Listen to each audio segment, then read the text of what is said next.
సదాశివసమారంభాం శంకరాచార్యమధ్యమాం అస్మదాచార్యపర్యంతాం వందే గురుపరంపరాం.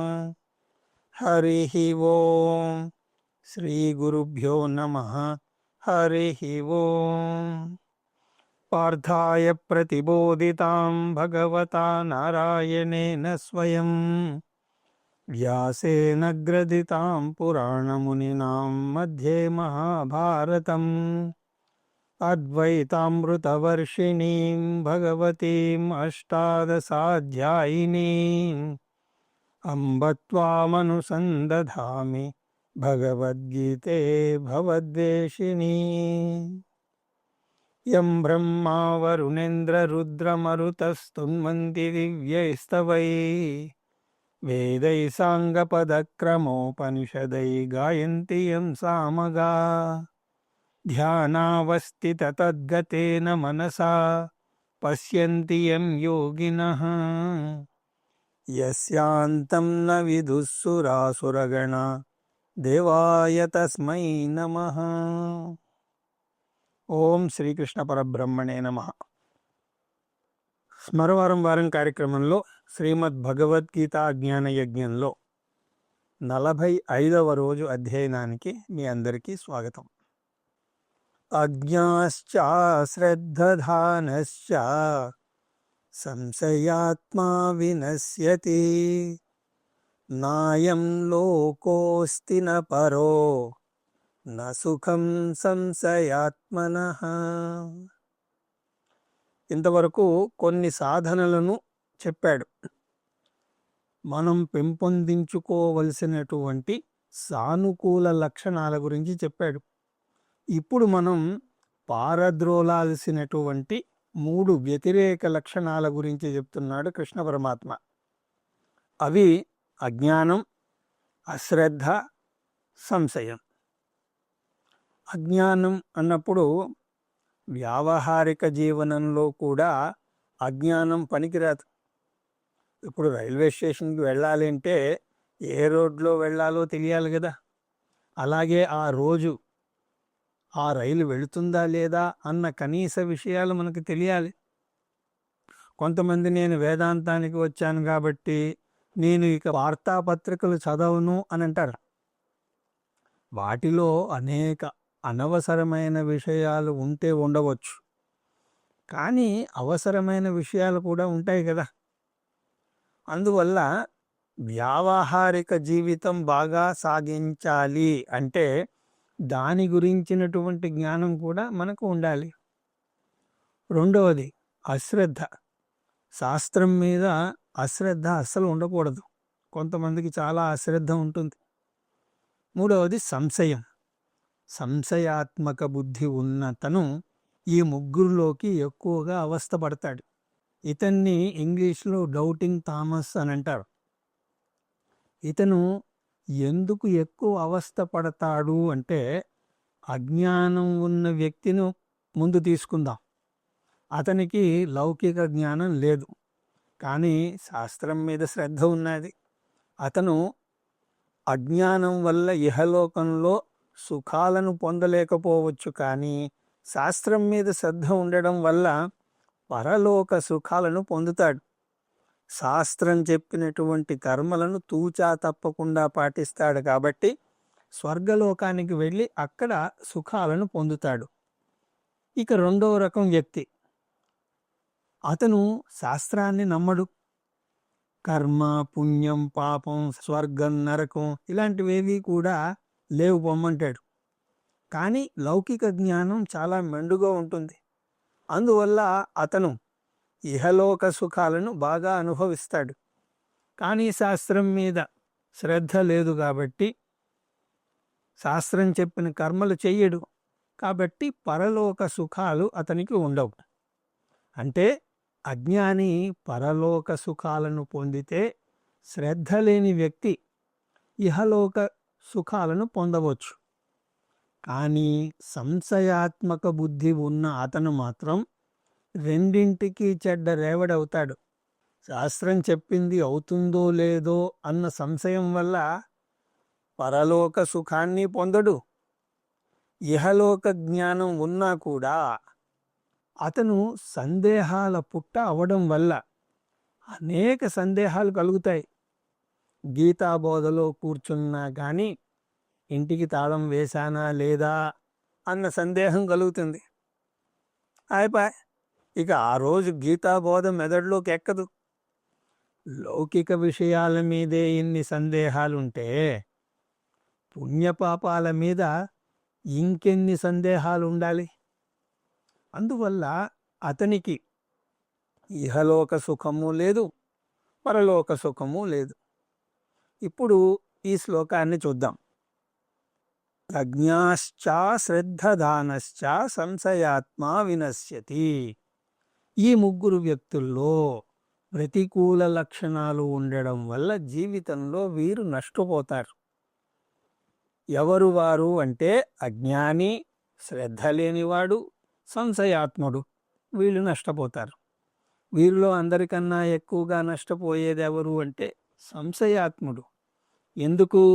అయం లోకః న అస్తి న పరః. అతనికి ఇహలోకంలోనూ సుఖం ఉండదు, పరలోకంలోనూ సుఖం ఉండదు. మరి మోక్షం సంగతి ఏమిటంటారా? ఇహలోక పరలోక సుఖాలే లేనివాడికి మోక్షానికి తావేది చెప్పండి? అందువల్ల సంశయం మనకు చాలా పెద్ద శత్రువు. కుటుంబ సభ్యుల మీద, తోటి ఉద్యోగస్తుల మీద నమ్మకం ఉండాలి. పిల్లల మీద కూడా. ఉద్యోగరీత్యా మనం బిజీగా ఉన్నా సరే వారి ప్రవర్తన మీద మనకు నమ్మకం ఉండాలి. ఎవరిని నమ్మకపోతే జీవించలేం కదా. ఒక్కోసారి మన నమ్మకం వీగిపోవచ్చు కూడా. అయినా సరే నమ్మకం మనం పెట్టుకోవాలి. నమ్మకాన్ని మానకూడదు. వేదాంతం నేర్చుకుంటే ఏమైనా లాభం వస్తుందా లేదా అన్న సందేహం ఉంటే ఇక నేర్చుకునే లాభం లేదు. నా సుఖం సంశయాత్మనః.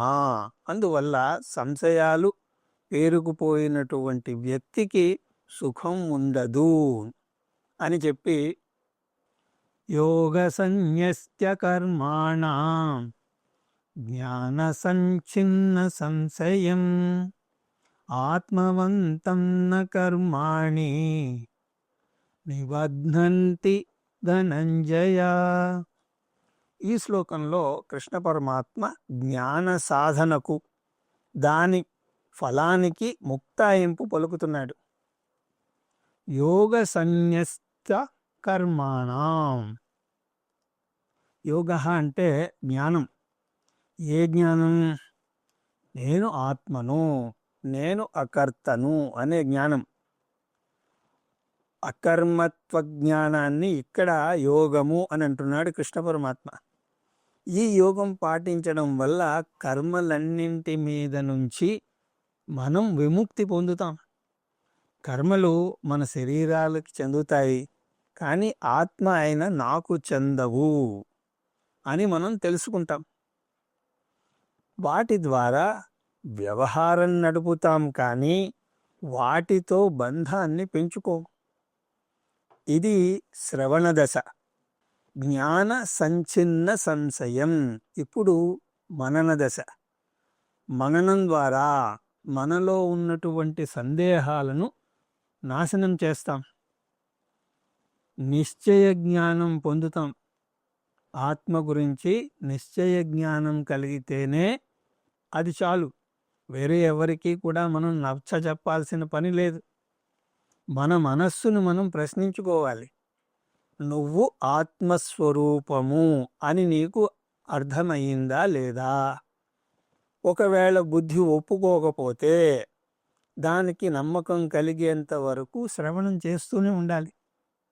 మననం అంటే నిశ్చయ జ్ఞానం. ఇది మనన దశ. ఇక మూడవది ఆత్మవంతం. అంటే జ్ఞానం పొందగానే సరిపోదు, ఆ జ్ఞాన నిష్టలో నిలబడగలగాలి. నోట్సులు రాసుకుంటే చాలదు, ఏదో సీడీలోకి ఎక్కించి ఉంటే మాత్రం చాలదు. మనకొక సమస్య వచ్చినప్పుడు ఈ జ్ఞానాన్ని దానికి అన్వయించుకోగలగాలి.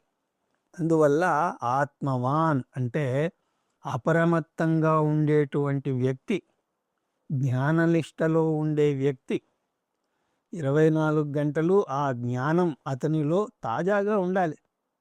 అతను ఏ వ్యవహారం నడుపుతున్నా సరే ఈ విషయాన్ని మర్చిపోకూడదు. ఇది నిదిధ్యాస దశ. కర్మాణి న నిబధ్నంతి. శ్రవణ మనన నిదిధ్యాసలు చేసిన వ్యక్తిని కర్మలు బంధించలేవు అని చెప్పిన తర్వాత తస్మాదజ్ఞాన సంభూతం హృత్స్థం జ్ఞానాసినాత్మనః చిత్వైనం సంశయం యోగం ఆతిష్టోత్తిష్ట భారత. ఈ శ్లోకంలో శ్రీకృష్ణ పరమాత్మ అర్జునుడికి ప్రత్యక్షంగా సలహా ఇస్తున్నాడు. ఓ అర్జున, నువ్వు కూడా నీ సందేహాల నుంచి బయటపడు. అదే నీకు పెద్ద శత్రువు. నీకు 2 ముఖ్యమైనటువంటి పాఠాలను నేర్పించాను. ఒకటి కర్మయోగం పాటించు, చిత్తశుద్ధిని పొందు. రెండవది జ్ఞానాన్ని పాటించు, జ్ఞానాన్ని పొంది విముక్తిని పొందు. ఇది గీత యొక్క ప్రాథమిక బోధ. కర్మయోగం జ్ఞానయోగ ప్రాప్తికి, జ్ఞానయోగం జ్ఞానం పొందడానికి. అందువల్ల ఇక నీ సందేహాలను పారద్రోలు. జ్ఞానాసి నాత్మన సంశయం చిత్వా. కర్మయోగం గురించి, జ్ఞానయోగం గురించి నీ సందేహాలన్నింటినీ జ్ఞానమనే కత్తితోటి రూపుమాపు. ఈ సందేహాలు ఎటువంటివిట? అజ్ఞాన సంభూతం. ఈ సందేహాలన్నీ కూడా అజ్ఞానం వల్ల ఏర్పడతాయి. అందువల్ల జ్ఞానమనే కత్తితో ఆ అజ్ఞాన జనిత సందేహాలను రూపుమాపు. అతని సందేహాలు ఏమిటండి? యుద్ధం చేయాలా వద్దా? గృహస్థుగా ఉండాలా? సన్యాసం స్వీకరించాలా? కర్మయోగాన్ని పాటించాలా? జ్ఞానయోగాన్ని పాటించాలా? వీటన్నింటి గురించి సందేహాలు. వీటిని తొలగించుకో. ఎందుకు తొలగించుకోమంటున్నాడు అంటే, హృతస్థం, ఆ సందేహాలు నీ మనస్సులో ఏర్పడ్డాయి కాబట్టి వాటిని నువ్వే తొలగించుకోవాలి. గురువు నీకు తోడ్పడగలడే గాని వాటిని నాశనం చేయడం శిష్యుడే చేయాలి. ఒక మనిషి 64 గుర్రాలను నీటి దగ్గరికి తీసుకువెళ్ళగలడు. కానీ 64 మంది కలిసి కనీసం ఒక్క గుర్రాన్ని కూడా నీళ్లు త్రాగించలేరు. గురువు శృతి ప్రమాణం, యుక్తి ప్రమాణం, అనుభవ ప్రమాణాల ద్వారా సంశయ నివృత్తి చేయగలడు. కానీ వాటిని తన మనస్సులోంచి శిష్యుడే పారద్రోలాలి.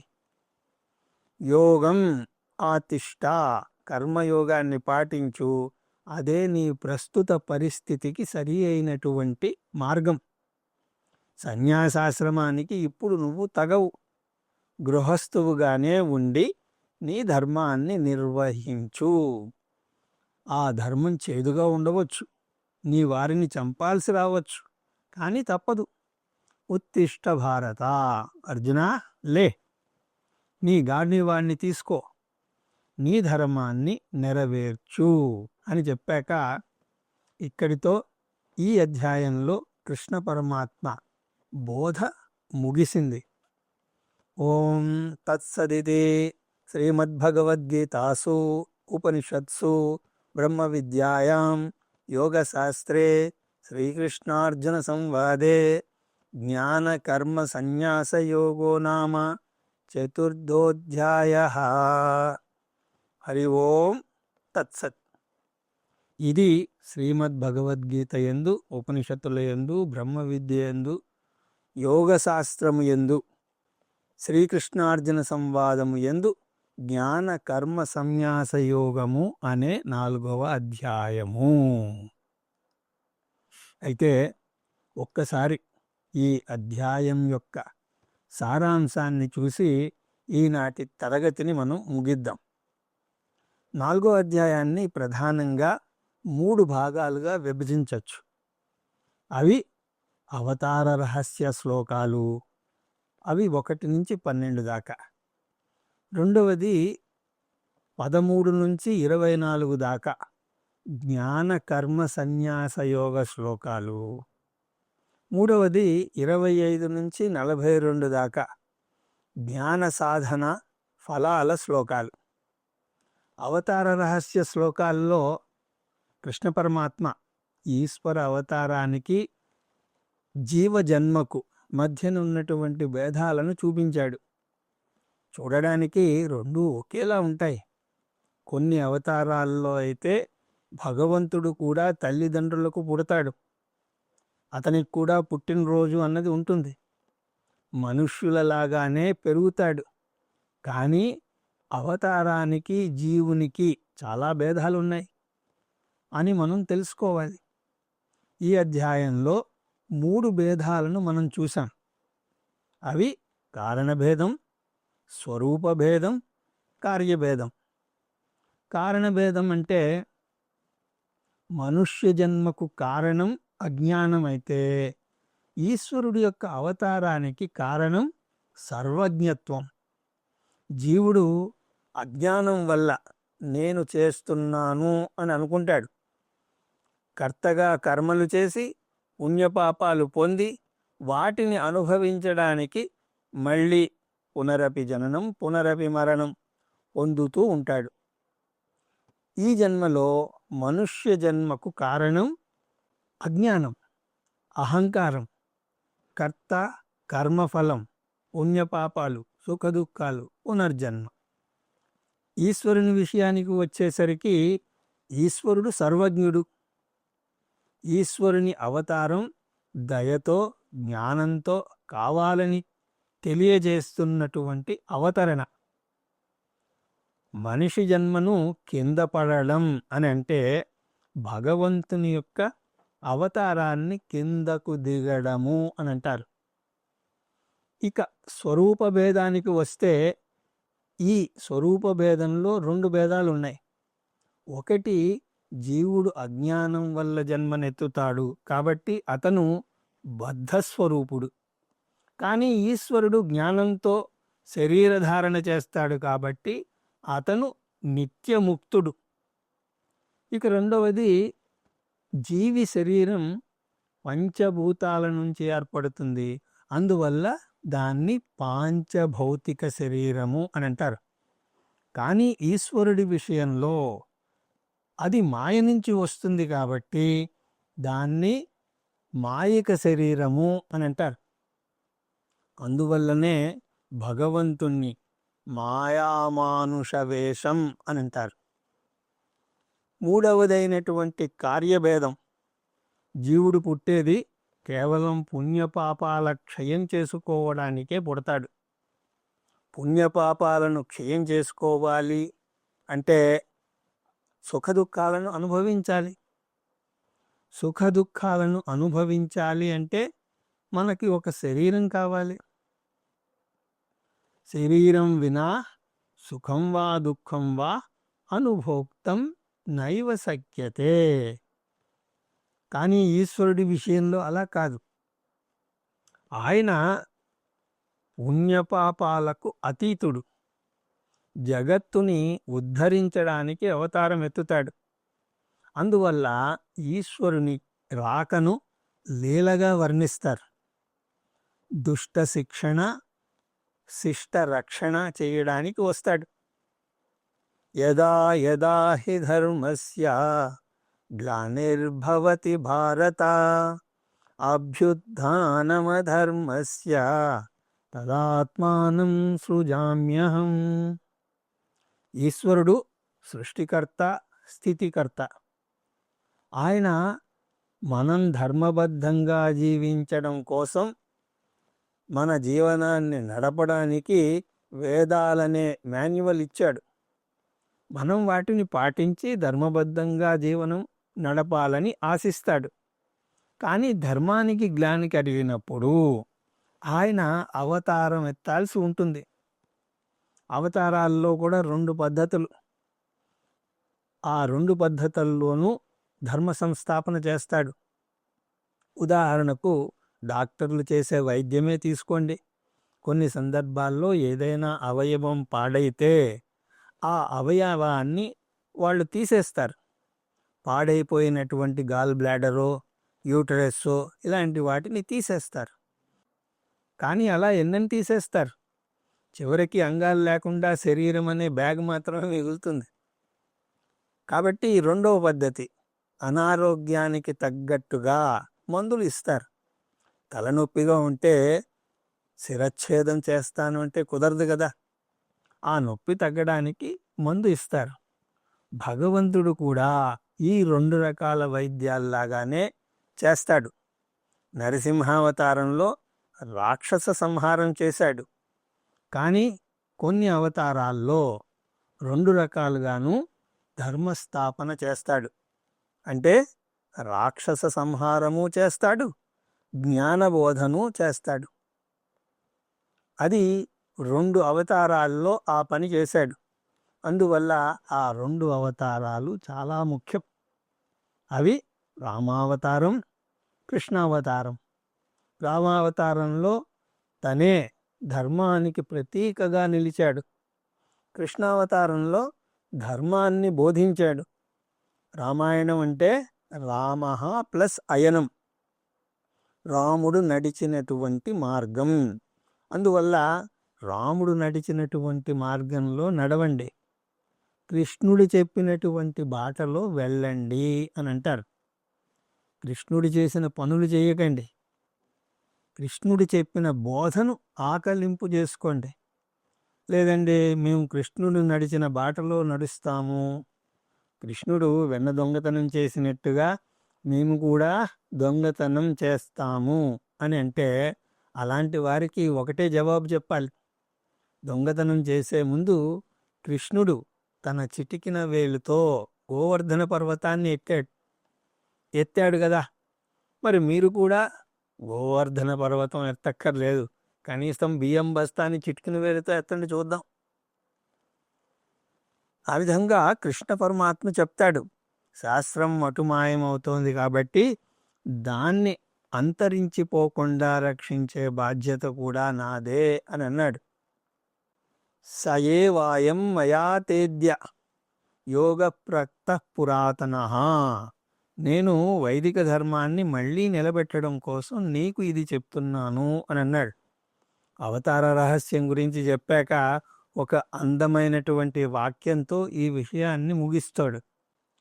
జన్మ కర్మ చ మే దివ్యం ఏవం యో వేత్తి తత్వతః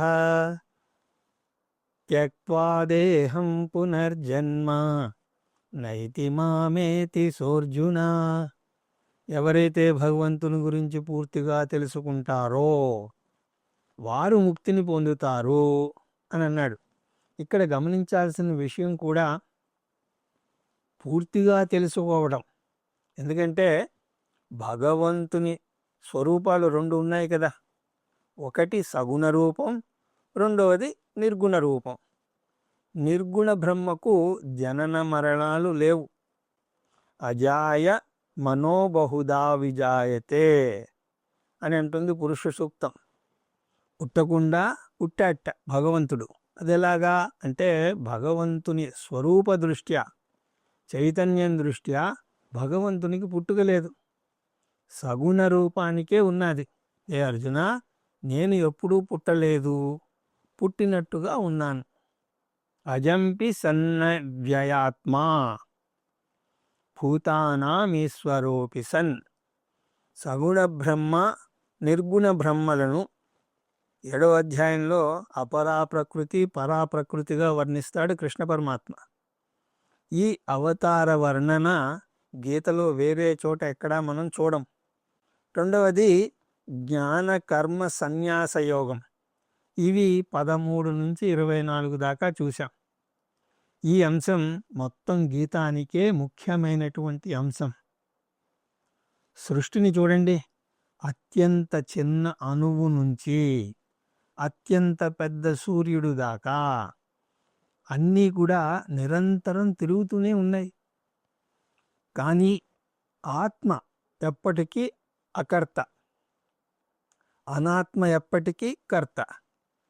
ఈ భాగంలో 2 రకాల కర్మ సన్యాసం గురించి వివరించాడు కృష్ణ పరమాత్మ. ఒకటి సన్యాస జ్ఞాని.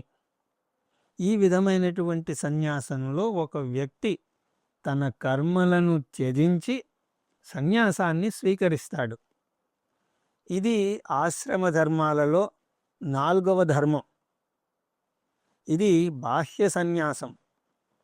దీనికి దీక్ష తీసుకోవాలి, ఇంట్లో ఉండకూడదు. ఆ తర్వాత గృహస్థ జ్ఞాని. ఇంకొక రకం సన్యాసంలో బాహ్యంగా ఏమీ మార్పు ఉండదు, అది పూర్తిగా ఆంతర్గతం. తామరాకు మీద నీటి బొట్టులాగా సమాజంలో అందరి మధ్య ఉంటాడు, కానీ దేనికి చెలించడు. అనాత్మస్థాయిలో కదలిక అన్నది ఎప్పుడూ ఆగదు, అది నిరంతరం కొనసాగుతూనే ఉంటుంది. కానీ అనాత్మ కదలనట్టు కనిపించినా అవ్యక్త రూపంలో కదులుతూనే ఉంటుంది. అందువల్ల అనాత్మ ఎప్పటికీ కర్త. అనాత్మస్థాయిలో కర్మను మనం త్యజించలేం, ఆత్మస్థాయిలో కర్మను త్యజించాల్సిన అవసరమూ లేదు. తెలివైన వ్యక్తి ఏం చేయాలి? అనాత్మస్థాయిలో కర్మను స్వీకరించాలి, కర్మ నుంచి పారిపోకూడదు. ఆత్మస్థాయిలో నేను అకర్తను, నేను ఆనంద స్వరూపుడను అని అర్థం చేసుకోవాలి. ఆత్మస్థాయిలో నేను అకర్తను, అనాత్మస్థాయిలో నేను కర్తను అని తెలుసుకోవడమే జ్ఞానం. ఈ జ్ఞానం పొందాలి అంటే వేదాంత శ్రవణ మనన నిధిధ్యాసలు చేయాలి. జ్ఞానయోగం ద్వారా కర్మల నుంచి అంతర్గత విముక్తిని పొందడానికి ఆంతర సన్యాసం అని అంటారు. దీనికి కృష్ణ పరమాత్మ ఇచ్చినటువంటి పేరు జ్ఞాన కర్మ సన్యాసం. దీని అర్థం జ్ఞాన కర్మ రెండు త్యజించడము అని కాదు. జ్ఞానేన కర్మ సన్యాస అంటే జ్ఞానము ద్వారా కర్మను సన్యసించమని అర్థం. అది మీ ఇల్లు అమ్మి అందులోనే అద్దెకున్నట్టు ఉంటుంది. మీరుండే ఇల్లు మీ సొంతం అయినప్పుడు గోడకు మేకు కొట్టాలన్నా కూడా 10 సార్లు ఆలోచిస్తారు. అదే అద్దె ఇంట్లో ఉంటే క్షణం కూడా ఆలోచించరు. ఇప్పుడు మీ ఇల్లుని ఎవరికో అమ్మేశారు, కానీ అందులోనే ఉంటున్నారు అని అనుకుందాం. ఇల్లు అదే, వస్తువులు అవే, కానీ మీ దృక్పథంలో పెద్ద మార్పు వచ్చింది. కేవలం చిన్న సంతకం పెట్టారంతే, మీ ఆలోచన మారిపోయింది. జ్ఞాని కూడా అదే చేస్తాడు. జ్ఞాని కూడా తన శరీరం అనే ఇంటిని భగవానుడికి అమ్మేశాడు, కానీ ఆ శరీరానికి ధర్మకర్తగా వ్యవహరిస్తూ ఉన్నాడు. ఈ శరీరంతోనే వ్యవహారం నడుపుతాడు, కానీ తను అంతర్గత సన్యాసం చేస్తాడు. దీన్నే జ్ఞాన కర్మ సన్యాసము అని అన్నాడు కృష్ణ పరమాత్మ. ఇందులోని శ్లోకాలన్నీ కూడా చాలా అద్భుతమైనటువంటి శ్లోకాలు. యస్యస్వే సమారంభా కామ సంకల్పవర్జిత జ్ఞానాగ్నిదగ్ధ కర్మాణం తమాహు పండితం బుధా. ఎంత మార్పు వస్తుందంటే అతనిలో, అతనేమీ రాయిలా మారడు. అతను కూడా గెలుపు ఓటములను చవి చూస్తాడు, కానీ వాటి యొక్క ప్రభావం అతని మీద ఎక్కువగా ఉండదు. త్వరగా వాటి నుంచి కోలుకుంటాడు. త్యక్వా కర్మఫలా సంగం నిత్యతృప్తో నిరాశ్రయ. జ్ఞాని పనులు చేస్తాడు, కానీ వాటికి ఎప్పుడూ కూడా చెలించడు. ఈ జ్ఞాని గురించి వర్ణించేటప్పుడు కృష్ణ పరమాత్మ గృహస్థ జ్ఞాని గురించి, సన్యాస జ్ఞాని గురించి చెప్పడు. కర్మణ్యభి ప్రవృత్తోపి నైవ కించిత్ కరోతి సహా.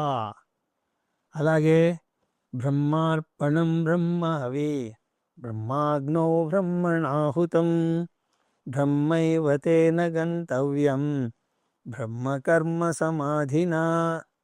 నిజానికి బ్రహ్మార్పణ శ్లోకం గృహస్థ జ్ఞాని గురించి చెప్పినటువంటి వర్ణన. మొత్తం భగవద్గీతలోనే చాలా ముఖ్యమైనటువంటి శ్లోకంగా పరిగణిస్తారు. ఎందుకు అంటే భోజనం చేసే ముందు పఠిస్తారు అని కాదు, గృహస్థ జ్ఞాని గురించి చెప్తున్నది కాబట్టి. దీన్ని బట్టి ఏ ఆశ్రమంలో ఉన్నా సరే మోక్షాన్ని పొందవచ్చు అని అర్థమవుతుంది. నిజానికి జ్ఞానం పొందకపోతే సన్యాస ఆశ్రమ జీవనం చాలా భారంగా సాగుతుంది. గృహస్థు జ్ఞాని అవ్వచ్చు, అజ్ఞానిగానే ఉండిపోవచ్చు, అతను నష్టపోయేదేమీ లేదు. కానీ సన్యాసి జ్ఞాని కాకపోతే చాలా అవస్థ పడతాడు. ఆ తర్వాత జ్ఞాన సాధన ఫలాలు 25 నుంచి 42వ శ్లోకం దాకా. ఇందులో 25 నుంచి 34 వరకు జ్ఞానస్థుతి వస్తుంది. దీనికి ఒక ప్రత్యేకమైన పద్ధతిని వాడతాడు కృష్ణ పరమాత్మ. అనేక సాధనలను చెప్పి చివరిగా జ్ఞాన సాధన అన్నింటికన్నా గొప్పది అని నిరూపించబోతున్నాడు. ఒకటి జ్ఞాన సాధన శ్లోకాలు 25 నుంచి 33 దాకా. ఈ శ్లోకాల్లో కృష్ణ పరమాత్మ 12 యజ్ఞాల గురించి ప్రస్తావిస్తాడు. అవి టూకీగా చెప్పాలి అంటే జ్ఞానయజ్ఞం, జీవాత్మ పరమాత్మల ఐక్యం గురించి నేర్చుకోవడం, దీన్ని పరావిద్య అని అంటారు. దైవయజ్ఞం, దేవునికి చేసేటువంటి పూజలు. దమయజ్ఞం అంటే ఇంద్రియ నిగ్రహం. విషయభోగ యజ్ఞం అంటే చేసే పనులను ఈశ్వరార్పణ భావంతో చేయడం. సమయజ్ఞం అంటే మనోనిగ్రహము. ద్రవ్యయజ్ఞం అంటే దానాలు. తపోయజ్ఞం అంటే ఏది అతిగా చేయకపోవడం. యోగయజ్ఞం అంటే పతంజలి చెప్పినటువంటి అష్టాంగ యోగం. స్వాధ్యాయ యజ్ఞం అంటే శాస్త్రాన్ని పారాయణ చేయడం. జ్ఞానయజ్ఞం అంటే అపరావిద్యను నేర్చుకోవడం. ప్రాణమయ యజ్ఞం అంటే ప్రాణాయామాన్ని చేయడం. ఆహార నియమ యజ్ఞం అంటే ఏం తినాలి, ఎంత తినాలి తెలుసుకుని తినడం. అన్నింటిలోకి ముఖ్యమైనటువంటి సాధన ఏమిటి అంటే జ్ఞానయజ్ఞం, శాస్త్రం ద్వారా ఆత్మజ్ఞానాన్ని పొందడం. ఇది ఎందుకు చాలా ముఖ్యమైనది అంటే జ్ఞానం ద్వారానే మోక్షాన్ని పొందగలం. తక్కిన సాధనలన్నీ కూడా సహకారీ సాధనలే తప్ప సాక్షాత్ సాధనలు కావు. అందువల్ల జ్ఞానయోగం సాక్షాత్ సాధన అయితే తక్కిన సాధనలన్నీ కూడా సహకారీ సాధనలు. ఆ విషయం కృష్ణ పరమాత్మే చెప్తాడు. శ్రేయాన్ ద్రవ్యమయాద్యజ్ఞాత్ జ్ఞానయజ్ఞం పరంతప సర్వం కర్మాఖిలం పార్థ జ్ఞానే పరిసమాప్యతే. అర్జున, జ్ఞానయజ్ఞమే మోక్ష సాధన. తక్కిన సాధనల విషయంలో ఏదో ఒకటో ఏవో కొన్నో ఎన్నుకోవచ్చు, కానీ జ్ఞానయజ్ఞం విషయంలో ఎన్నుకునే అవకాశం లేదు. ఎప్పుడో అప్పుడు జ్ఞానయజ్ఞానికి వచ్చి తీరాల్సిందే. ఒక గుడిలోకి తూర్పు ద్వారం నుంచో, పడమర ద్వారం నుంచో, దక్షిణ ద్వారం నుంచో, ఉత్తర ద్వారం నుంచో లోపలికి వెళ్ళవచ్చు. కానీ గర్భగుడిలోకి మాత్రం ఒకే ఒక మార్గం ఉంటుంది. అలాగా చిత్తశుద్ధిని పొందడానికి ఏ యజ్ఞమైనా మనం ఎన్నుకోవచ్చు, కానీ మోక్షం పొందడానికి ఒక్క మార్గమే ఉన్నది, అది జ్ఞానయజ్ఞం అని చెప్పి జ్ఞానాన్ని పొందే మార్గం ఆ శ్లోకాన్ని 34లో మనం చూసాం. జ్ఞానాన్ని సొంతంగా పొందలేం. మనం మొహం చూసుకోవడానికి ఎలాగైతే దర్పణాన్ని వాడతామో అలాగే ఆత్మజ్ఞానం పొందడానికి శాస్త్రం అనే దర్పణాన్ని వాడాలి. ఇందులో గురువు యొక్క ప్రాముఖ్యత గురించి కూడా ప్రస్తావించాడు. గురువుల్లో 3 రకాలు ఉంటారని మనం చూసాం. వారిలో మంత్రోపదేశం చేసే గురువు, ప్రేరణనిచ్చే గురువు, బోధ చేసేటువంటి గురువు. ఈ ముగ్గురు గురువుల మధ్య ఉన్న భేదాన్ని కూడా సరిగా అర్థం చేసుకోవాలి. బోధ చేసే గురువు దగ్గరికి వెళ్ళాలి అని అంటున్నాడు కృష్ణ పరమాత్మ. తద్విద్ధి ప్రణిపాతేన పరిప్రశ్నేన సేవయా ఉపదేక్ష్యంతి తే జ్ఞానం జ్ఞానినస్తత్వదర్శినః. ఆ గురువు దగ్గరకు వెళ్ళి సాష్టాంగ నమస్కారం చేయాలి, ప్రశ్నలు వేయాలి, సేవ చేయాలి.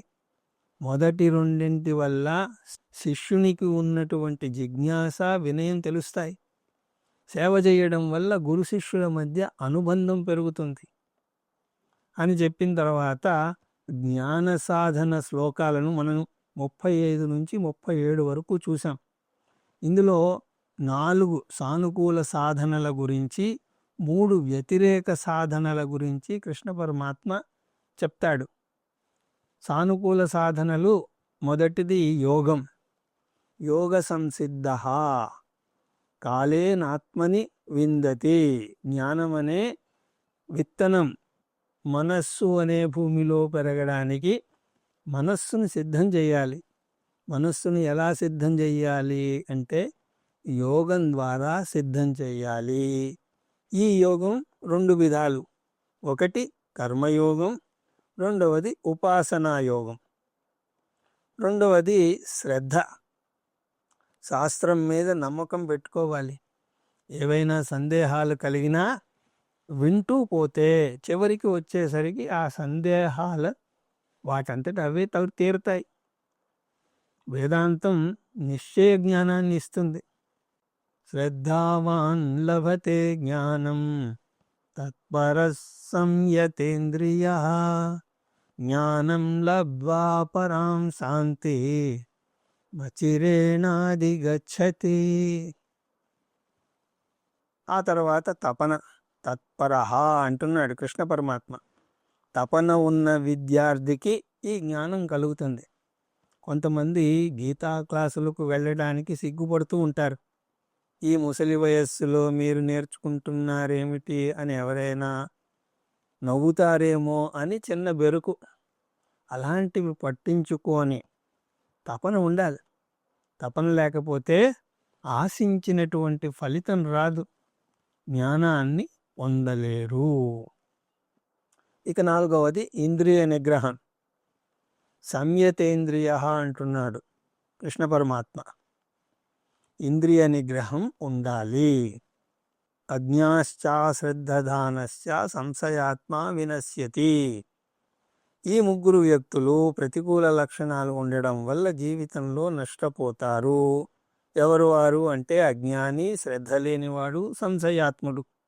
వీళ్ళు నష్టపోతారు. వీరిలో ఎక్కువగా నష్టపోయేది ఎవరు అంటే సంశయాత్ముడు అని చెప్పిన తర్వాత జ్ఞానఫల శ్లోకాలు 33 నుంచి 42 వరకు కృష్ణ పరమాత్మ చెప్పాడు.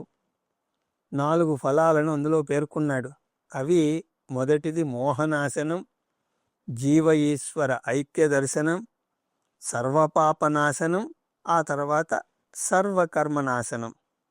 మోహనాశనం అవడం వల్ల జీవితంలో పడేటువంటి ఘర్షణలు పోతాయి. ఘర్షణలకు మూల కారణం మోహం. మోహం అంటే బంధం. ఎప్పుడైతే ఆత్మజ్ఞానం పొందుతామో అప్పుడు భవిష్యత్తును ఎదుర్కోవడానికి మనం సిద్ధంగా ఉంటాం. ఆ తర్వాత జీవ ఈశ్వర ఐక్య దర్శనం. జీవ ఈశ్వర ఐక్య దర్శనం మనకి అవుతుంది. అలా సముద్రం ఒక్కటే అని చెప్పినట్టు అవుతుంది. అంత చిన్న అల, అంత పెద్ద సముద్రం ఒకటే ఎలా అవుతాయి అంటే అలలో ఉన్నది నీరే, సముద్రంలో ఉన్నది నీరే. అలాగే స్వరూప దృష్ట్యా నేను భగవంతుడు ఒక్కటే, ఇద్దరం ఒకటే చైతన్య స్వరూపం. ఆ తర్వాత 3వది సర్వపాపనాశనం. ఆత్మజ్ఞానం పొందితే అన్ని పాపాలు దగ్ధమవుతాయి. జ్ఞానప్లవేనేవ సంతరిష్యసి. ప్లవహ అంటే నౌక. జ్ఞానమనే నౌకతో మహాసాగరాన్ని దాటవచ్చు. వృజినం అంటే పాపసాగరం. ఇక 4వది సర్వకర్మ నాశనం. సంచిత కర్మలు దగ్ధమవుతాయి, ఆగామి కర్మలు అంటవు, ప్రారబ్ధ కర్మలు చెలింపజేయవు. అలా పాపనాశనం అవుతుంది. సర్వకర్మనాశనంలో పాపాలే కాదు, పుణ్యాలు కూడా నాశనం అవుతాయి. పుణ్యకర్మలు కూడా పునర్జన్మనిస్తాయి. కాబట్టి జ్ఞానికి పునర్జన్మ లేకుండా పుణ్యకర్మలు కూడా నాశనమవుతాయి. కర్మాణి న నిబద్ధంతి. శ్రవణ మనన నిధిధ్యాసలు చేసిన వ్యక్తిని కర్మలు బంధించలేవు. కర్మయోగం జ్ఞానయోగ్యతా ప్రాప్తికి, జ్ఞానయోగం జ్ఞానం పొందడానికి కావాలి. కృష్ణ పరమాత్మ బోధ యొక్క సారాంశం: కర్మయోగాన్ని పాటించు, చిత్తసిద్ధిని పొందు. జ్ఞానయోగాన్ని పాటించు, జ్ఞానాన్ని పొందు, విముక్తిని పొందు అని చెప్పిన తర్వాత ఆ తర్వాత తరగతి నుంచి 5వ అధ్యాయాన్ని మనం చూసే ప్రయత్నం చేద్దాం అని తెలియజేసుకుంటూ హరి ఓం తత్సత్.